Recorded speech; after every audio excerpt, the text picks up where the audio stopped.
Réagit au sommet, aux conclusions donc du sommet de l'UEMOA et de la CEDEAO tenu ce 9 janvier à Accra au Ghana. Et nous recevrons le ministre porte-parole du gouvernement sur ce plateau pour la teneur donc de ce communiqué, le colonel Abdoulaye Maïga. Bonsoir, monsieur le ministre. Bonsoir. Avec vous donc le communiqué du gouvernement de transition. Merci infiniment. Avant tout propos, au nom de nos plus hautes autorités, il conviendrait de remercier l'ensemble du peuple malien pour son patriotisme. Communiqué numéro 007 du gouvernement de la transition. Le gouvernement de la République du Mali a appris avec stupéfaction les sanctions économiques et financières prises à l'encontre du Mali à l'issue des sommets extraordinaires de la Communauté économique des États de l'Afrique de l'Ouest, CEDEAO, et de l'Union économique et monétaire ouest-africaine, UEMOA, tenu le 9 janvier 2022 à Accra, en République du Ghana. Ces mesures contrastent avec les efforts fournis par le gouvernement et sa disponibilité au dialogue en vue de trouver un compromis avec la CEDEAO sur le chronogramme des élections au Mali.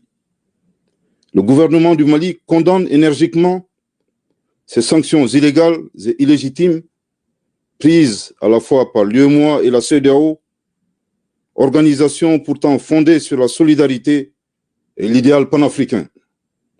Curieusement, au moment où les forces armées maliennes engrangent des résultats spectaculaires dans la lutte contre le terrorisme, ce qui n'était pas arrivé depuis plus d'une décennie.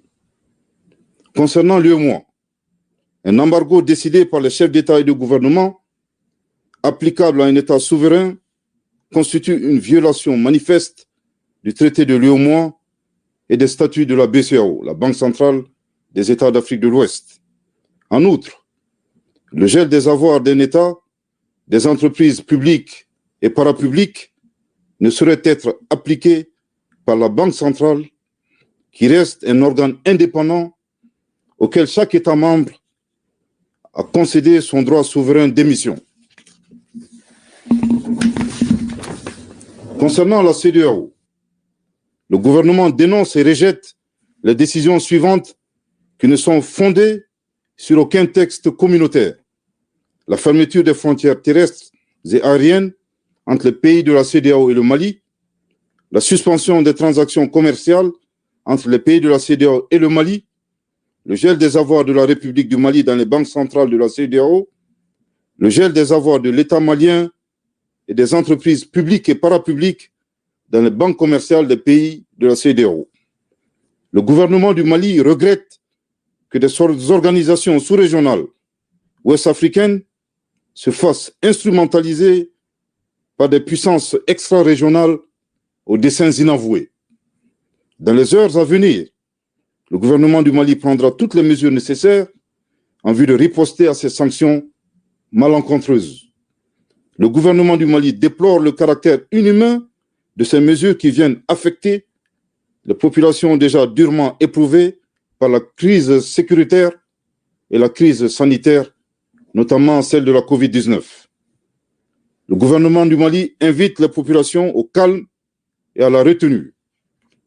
Face à toute éventualité de déploiement de forces étrangères contre notre pays, le gouvernement du Mali appelle les forces de défense et de sécurité, ainsi que la population, à redoubler de vigilance et à rester mobilisée. Le gouvernement du Mali appelle à la solidarité et à l'accompagnement des pays et institutions amis. D'ores et déjà, sur la base de la réciprocité, le Mali décide de rappeler ses ambassadeurs accrédités dans les États membres de la CEDEAO et de la fermeture de ses frontières terrestres et aériennes avec les États concernés.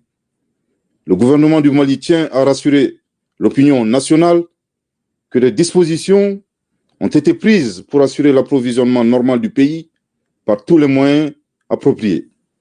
Au regard des violations répétées des textes, principes et objectifs de ces organisations, le gouvernement du Mali tirera toutes les conséquences et se réserve le droit de réexaminer sa participation à ces entités. Bamako, le 9 janvier 2022. Merci de votre très aimable attention.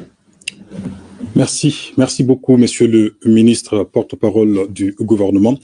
C'est donc l'essentiel de ce flash spécial. Merci de l'avoir suivi. Bonsoir.